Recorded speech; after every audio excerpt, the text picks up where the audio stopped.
So if he stabbed him, blood is right there towards the front. I don't... Wait. If he stabbed him, wouldn't there be blood on here too? Right? Don't you guys think? Because I was thinking, I was like, okay, so it got on the right glove, right? So then it must have splashed. But then if it splashed and if he was holding the knife, then there should be blood on the handle too. Now you see what I see. Yeah. Yeah. There is no blood on here at all. Only on the knife. Okay. All right, chat. Yeah, dude, right on the handle. There is none on that handle. He licked it up. It's a protein drink, but I can drink it black. I can drink it with just sweetener. I can drink it with just creamer. I'm not too picky. Okay, for sure. Damn, Miss Eagle. Protein drink? Trying to stay awake and get them gains? That's what's up.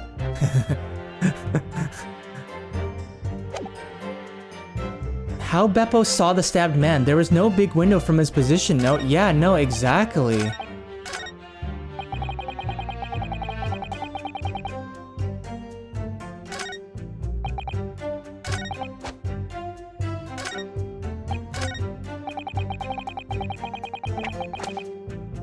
Okay, we're definitely gonna present him. As soon as I heard the scream, I stopped my bus, and then I saw it too.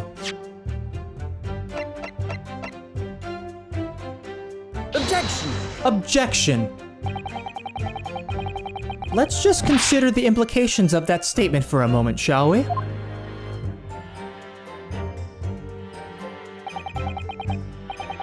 What implications, counsel? Nothing strikes me about it.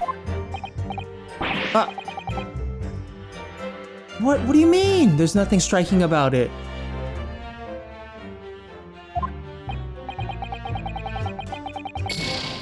Ah, bro. Oh, fuck. Dude, I can't say there's no, like, how did you see? Ah.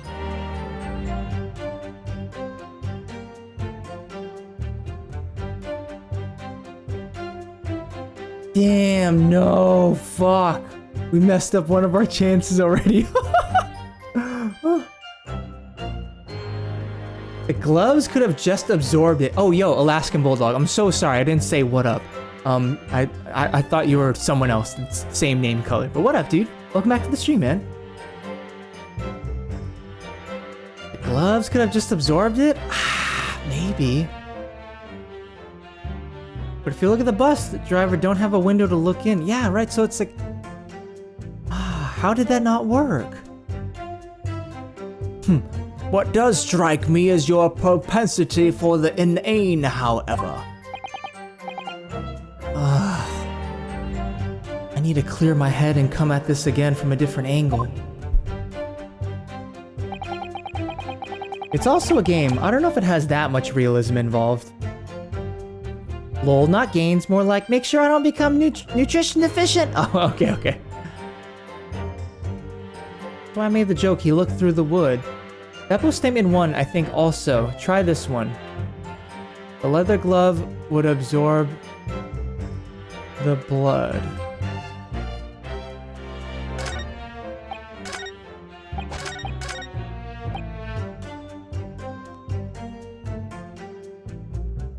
Press him on this one. It was the last bus of the evening, so I had few customers, so I remember it well. Let me just take a look at my evidence. Is there anything I can present on that one? First one? Okay.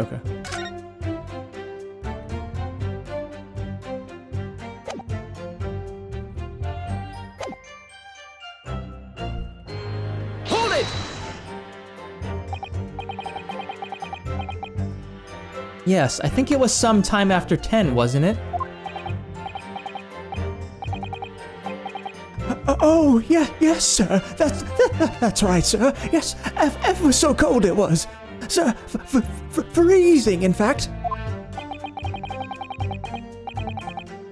And you had 4 passengers on board at the time, is that correct?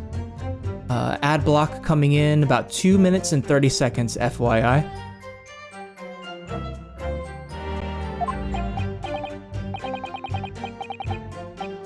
You thought about pressing him on it before? No, I did, but I can't remember if I pursued one of these people. Like, I didn't fully hear it through. Because from my understanding, I'm pretty sure you only pursue, like, I'm pretty sure there's a visual cue. Like, they look stressed out, or they're kind of like, oh shit. Like, I don't think there's any other reason to pursue them otherwise. Yes, that's right, sir. Not all traveling in the same parts of the bus, of course, though. No.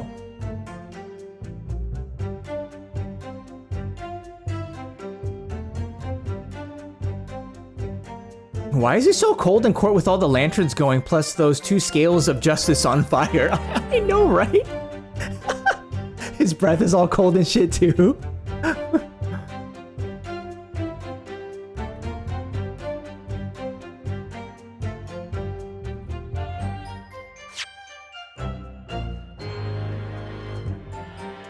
And you had 4 passengers on board at the time, is that correct?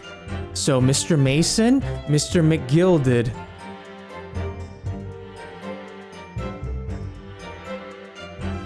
And then Fair Play.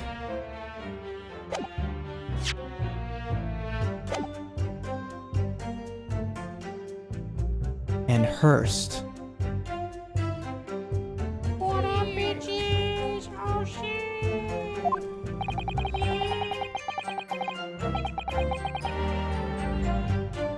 Yes, the game will give you a visual cue if you need to press them. Okay, that's good. I was like, oh man, if it doesn't, then that's gonna be super tough. He's straight up Dr. Freeze or Iceman. The Iceman cometh! How did the dinosaur, or like, what killed the dinosaurs? The Ice Age! Hey, I didn't miss getting to say hi. Hi, Cat, welcome back. Yeah, I honestly should have ended like 40 minutes ago, but I'm trying to make some progress in this case. Welcome back, Cat, how you doing? And there were no other passengers when the incident took place. No one alighted, for example. You're quite right with that, sir. No other passengers like that. No. None.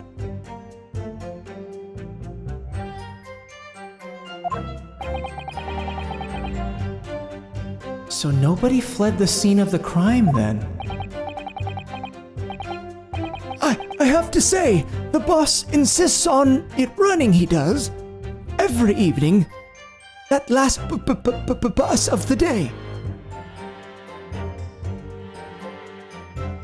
I have to say, the boss insists on it running, he does, every evening, that last bus of the day. But I do wonder sometimes if it's altogether worthwhile. Yes. Sorry to say. Lul.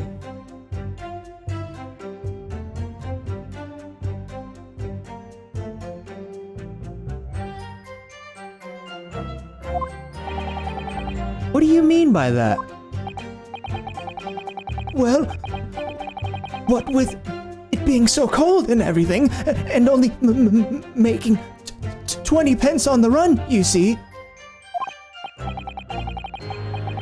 Yes, I spend that much at the pub on the way home, just trying to warm up again.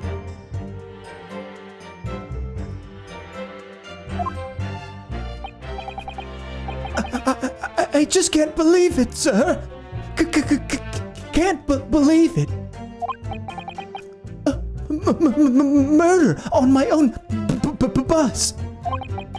It's too awful to think about. I haven't been able to shake this cold ever since it happened.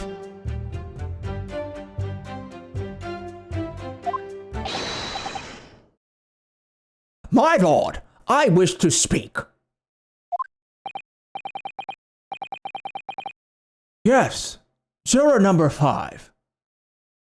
Do I take it that you, too? As the master of the London Guild of Coachmen, the idea of a murder being committed in one of the city's carriages is utterly abhorrent to me. It wouldn't be right to make a decision before hearing all the facts, though, I said to myself. Huh? But I've heard enough now. The horse has bolted, as they say. No, please, just keep an eye on... G up now, Silverblaze. The finish is in sight. Oh, fuck.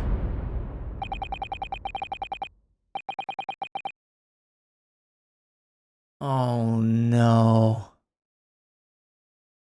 Beppo is a long-standing member of the guild, and I trust what the man says. Thank you, sir. You're too kind, sir. This is too unkind, sir.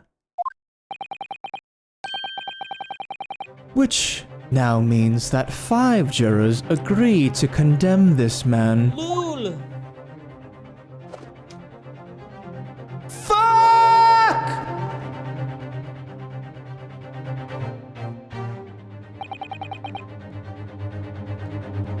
Madam, juror number 6. Yes, dear. What can I do for you? Can I stitch you a quilt? Oh my god. Oh my god. Granny, it's up to you. Please, believe me. You have heard the testimonies of the witnesses in the stand. Oh, yes. I certainly have. Still got my hearing, you know. Then, pray tell, why are you yet to pronounce your leaning?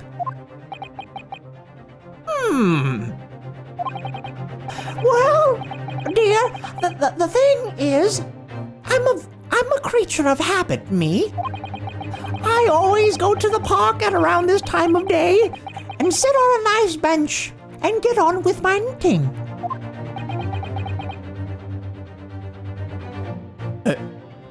Nanda. There's a lovely little park just near where I live. McGilded Park, it's called.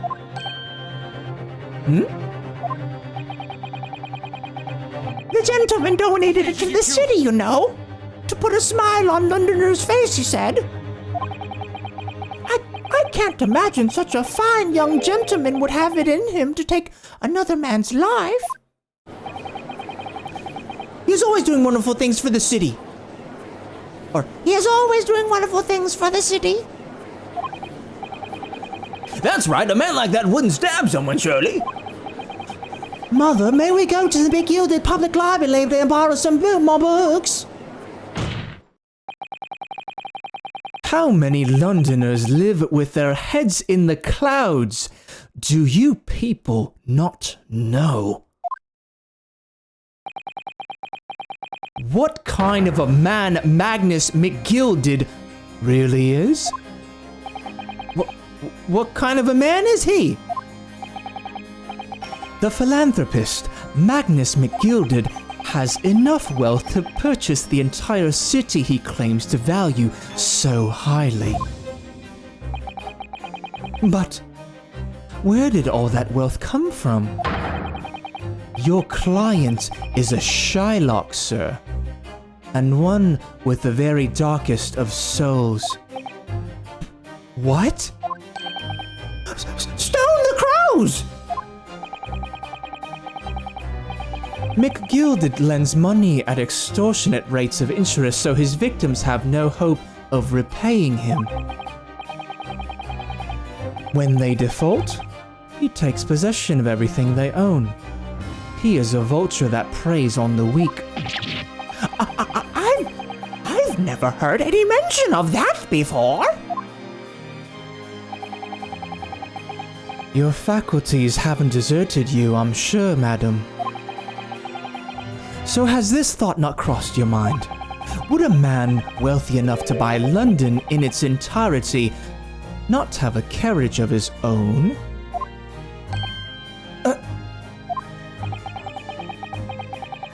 What possible reason could this man have had to make use of a public omnibus service?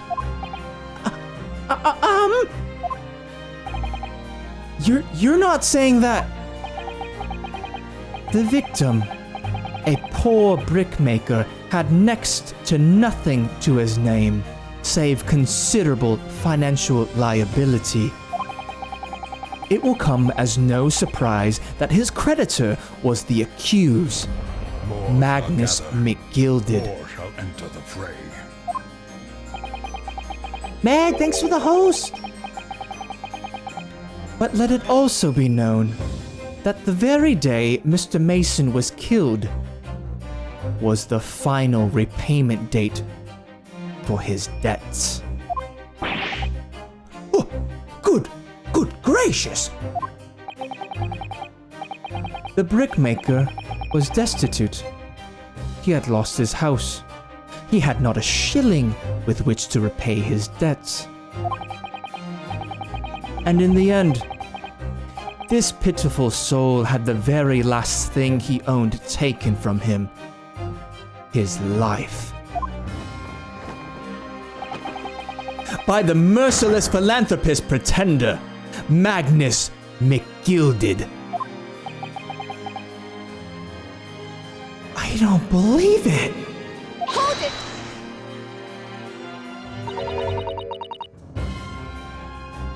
Granny's the MVP. Knitting intensifies. Why is she still knitting? Isn't it a bad time for knitting? Gotta trust the granny. Hi, Meg. Welcome back to the stream. I think someone was hidden in the fucking storage seat. If I might add something briefly. Miss Susato? You claim that the victim had been lent money by Mr. McGilded. But where is the evidence to support your claim?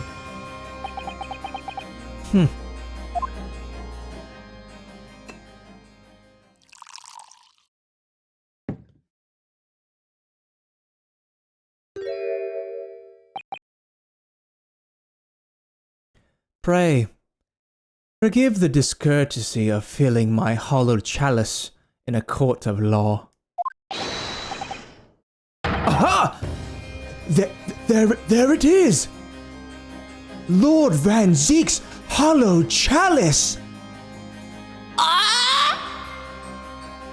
Oh my god!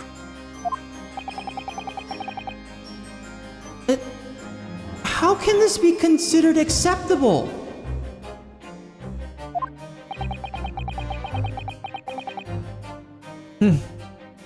But I found myself in unexpectedly good humor.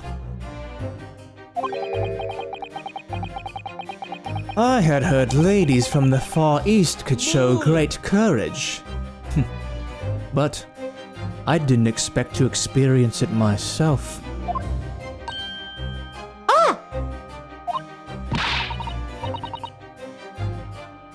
As judicial assistant to the defense, I am simply doing my job.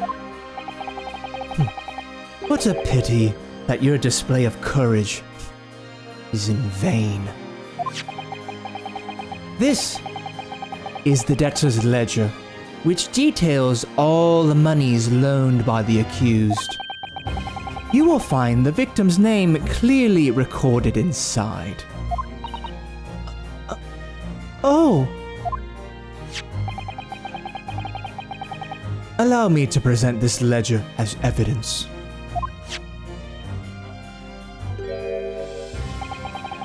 And pray forgive the discourtesy of raising my chalice in a toast to the enigmatic East at the same time.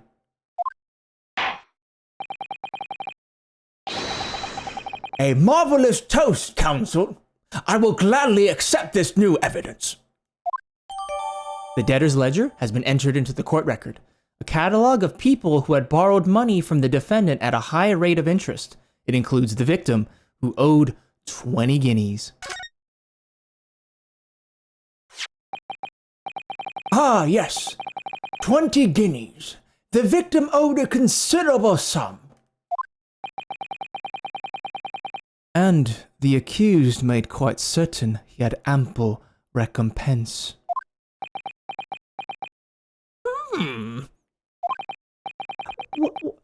Well, it would seem I've had the wool pulled over my eyes. Regrettably, madam, that is the modus operandi of the accused. And it's such a pretty little park, too. What a scoundrel! No. Still?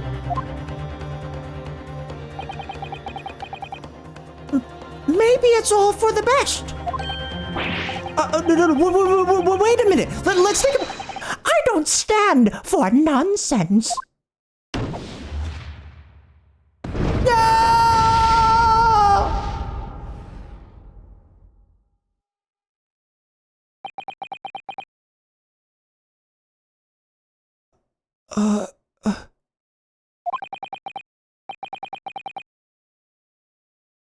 That was it. The last juror's decision.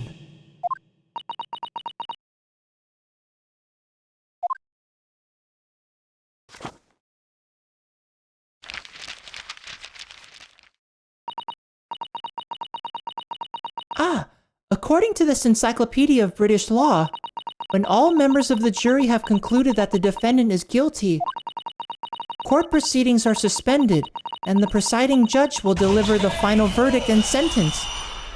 No! That's what it says here. The final verdict. It's over then. Oh!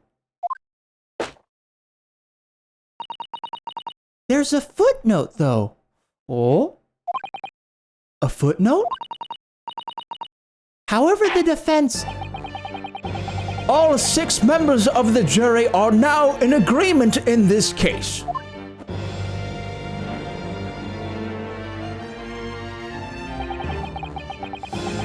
Allow me to convey my respect for your swift and righteous decision.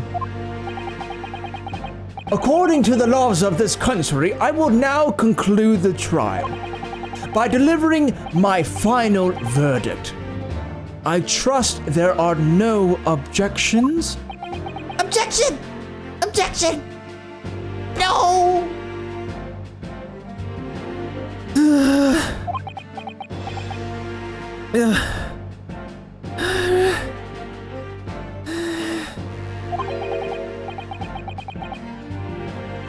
Mr. Sato,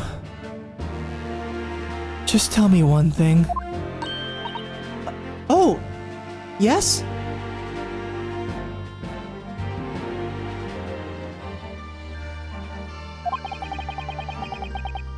You were in the middle of saying something before? The footnote in your Encyclopedia of British Law. However, the defense... What did it say next? Yes, of course. One moment.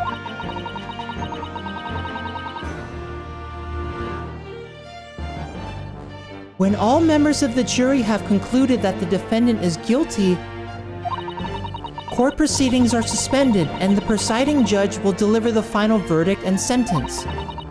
Then the footnote says, however, the defense has the right to demand a summation examination of the jurors at this point. Objection! A summation examination? Objection! Objection. A summation examination. From which century has that tome you have there been resurrected?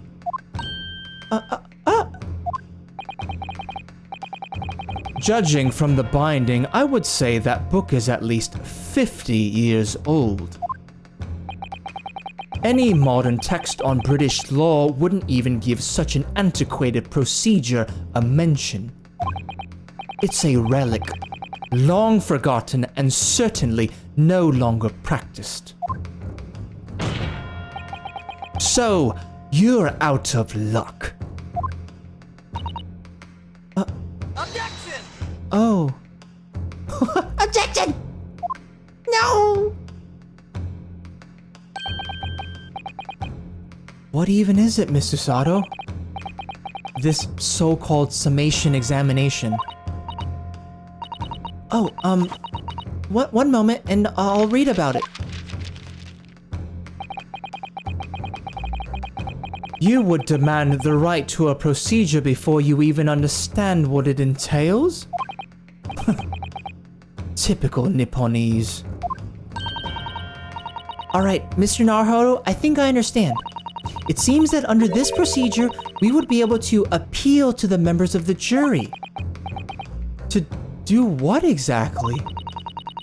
Appeal to them to change their leaning and reverse their decisions. And it says here that if successful, the proceedings of the trial must be resumed. Make them reverse their decisions. Yes, in times gone by, barristers would use a summation examination to attempt to influence the jury's decision. But that procedure became something of a formality with no practical benefit, really. So it rather fell out of use. I wonder why. Because it was devoid of purpose.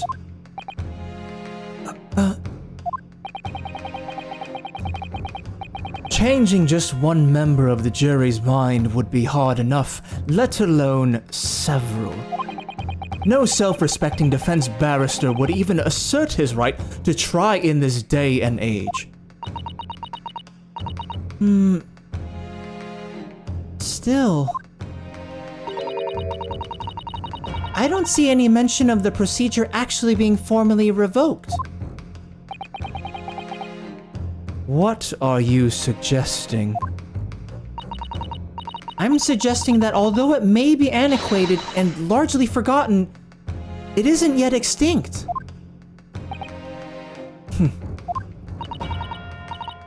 What do you think, Mr. Naruhodo?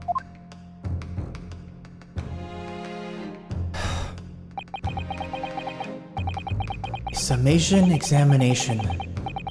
Our last possible option. Do we assert our right to carry it out, or admit defeat?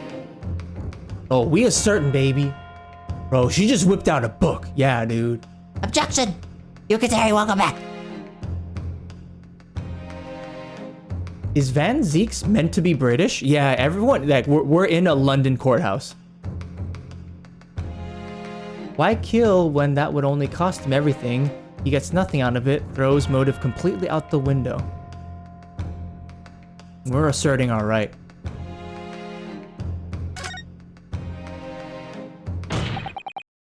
The defense wishes to assert its right to a summation examination, my lord. Objection! Objection. London is the capital city of the most powerful nation on earth. We have a duty to the world to exemplify the very highest standards of judicial procedure. Summation examinations are an embarrassment that should remain buried. Objection! Objection! But if it's our right, it's our right. I believe it could prove vital in this trial.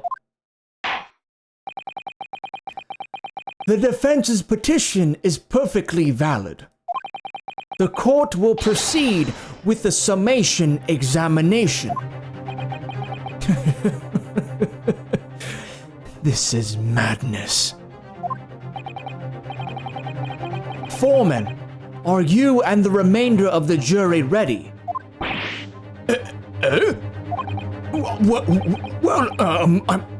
I'm not, There was no mention of this in the letter I received, you say so? All members of the jury will be asked to explain on what grounds they have reached their decision. On what grounds? You must all justify your decisions and explain why you believe the defendant to be guilty. Well, my lord, you're rather putting us on the spot. This is most irregular. No mention was made of this before.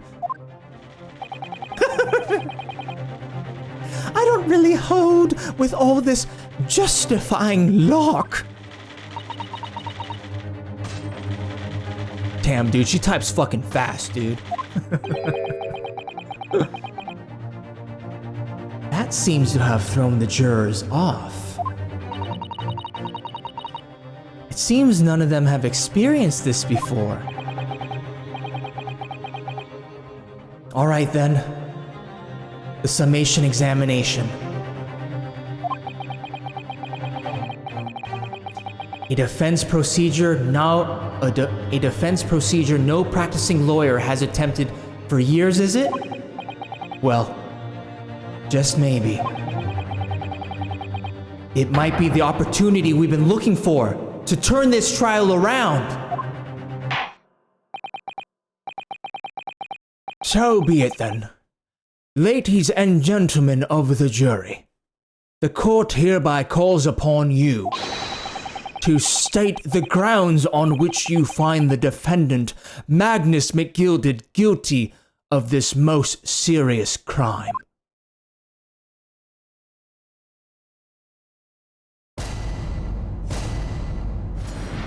Judicial findings. The jurors' contentions. Okay.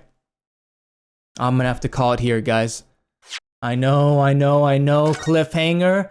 Shit's getting spicy, but it's past midnight. I gotta end it. But we will be back for sure next Tuesday. I know, Nemo, I know. Change your face. Spicy. Bold of you to assume I'm self-respecting. Assert for your right to party!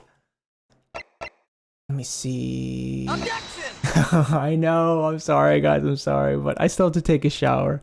I gotta get ready for bed. This is not okay. Hey! This needs to stop. Objection! I know, I'm sorry, guys. I have work tomorrow. I was like, I gotta pick a spot to leave off. I don't want to start it and then like cut it off right in the middle. So before we get into the summation examination, I'm gonna save and we're gonna have to leave it right there for now. I know, I'm sorry.